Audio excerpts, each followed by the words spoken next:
The name translates as Land of the Pure, but some now fear Pakistan's in danger of becoming a failed state.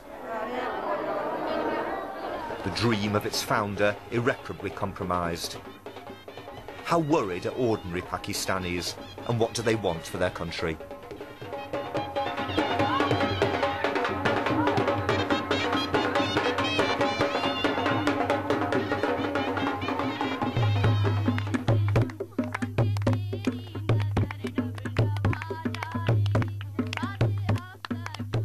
In Pakistan, celebration is a serious business. It's already the second day of the Ali family wedding, and there's still another to come. This is Women's Night. Sisters, nieces, cousins have brought henna for the groom. Aunties have brought advice for the couple. First of all, they must think the responsibility on them about their country, then for themselves. They always remember that they must be good Pakistanis, do good for their country. And here's the future head of the house, Amjad.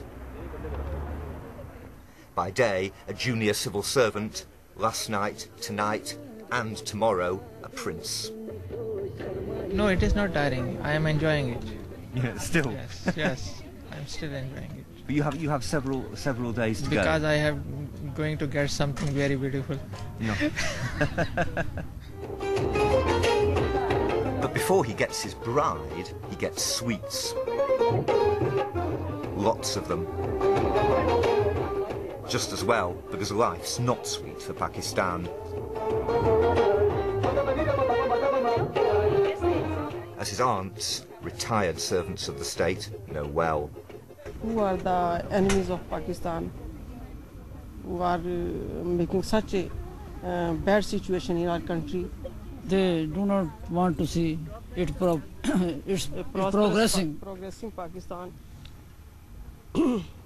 because it is a big Islamic state. May God help us. Inshallah, God will help us. Enemies? You might think it was obvious who. While middle Pakistan is celebrating in this suburban garden in the capital Islamabad, streets up and down the country are regularly attacked by suicide bombers. And the army is battling Taliban militants on the border with Afghanistan. They want to destroy Pakistan as these people know it. But funnily enough, the Taliban aren't the only enemies that Amjad Ali fears. It is an international game. Those international powers, you think they are using the Taliban? They want to destabilize it through Taliban. And then I think their agenda is to denuclearize the country and get hold of some parts of Pakistan or maybe Afghanistan or maybe Kashmir, so that the gas may be transported through Afghanistan, Pakistan and Gwadar and then to Europe and America. So where are Pakistan's enemies? Inside or out? Is the threat from homegrown extremists or scheming powers such as America and India? Pakistan's long been unsure. Now perhaps that's changing. But before it knows what it's against, it must know what it's for. Above all else, Pakistan is Muslim. But is it a state of Muslims or a Muslim state?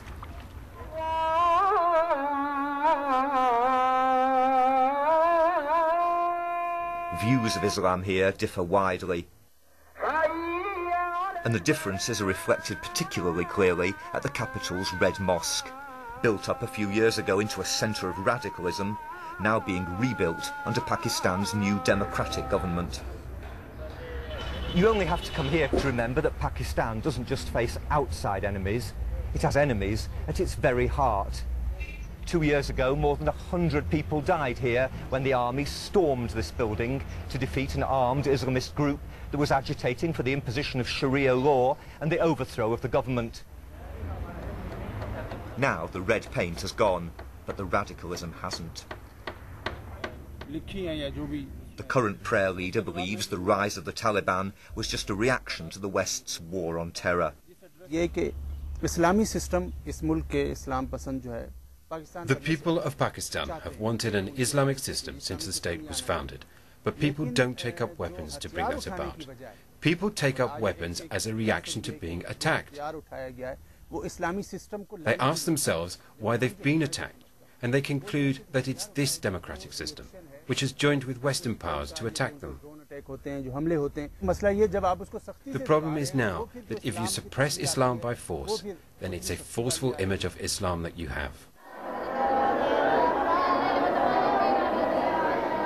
Pakistan's certainly become more Islamic in recent years.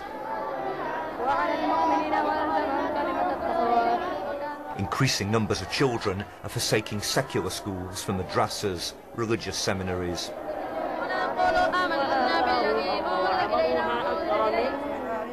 And some fear that the narrow focus on sacred texts leaves them ripe for conversion afterwards to the political creed of Islamism.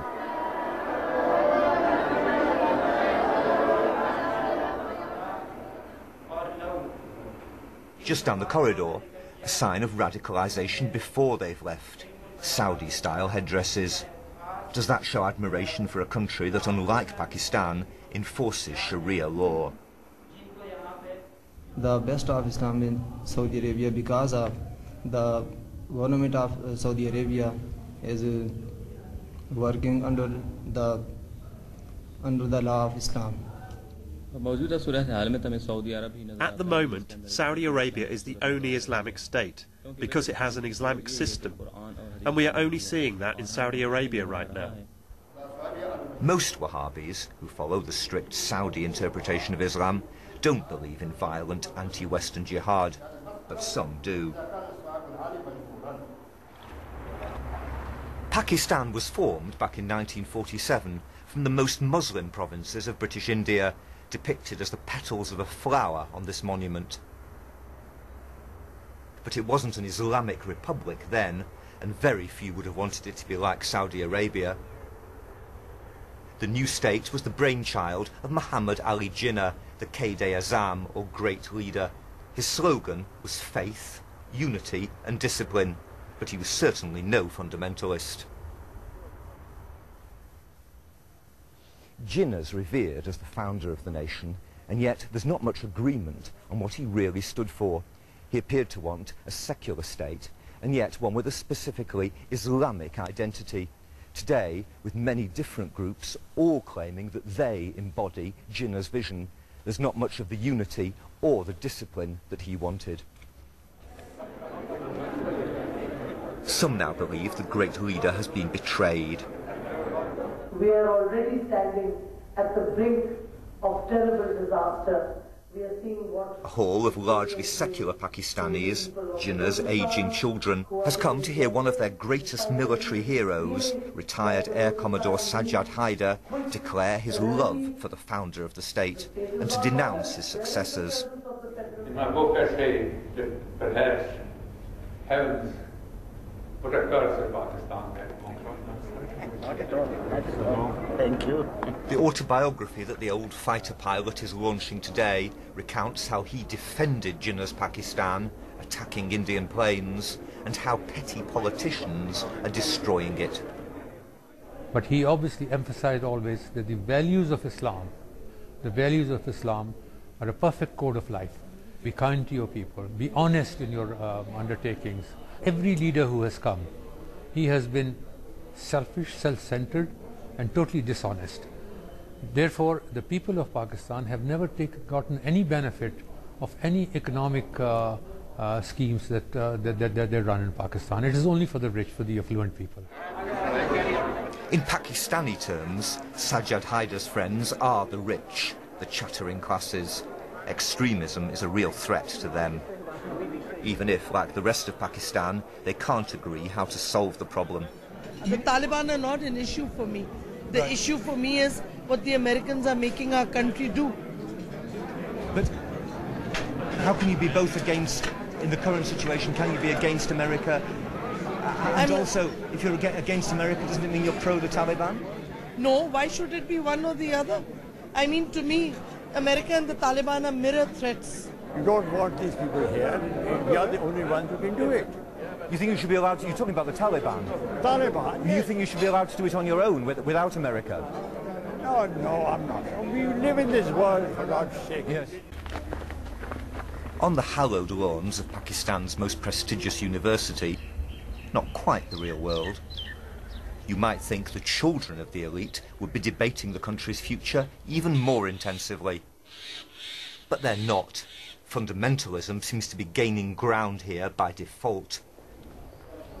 The vast campus now boasts 4 mosques, but the only bookshop has shut down.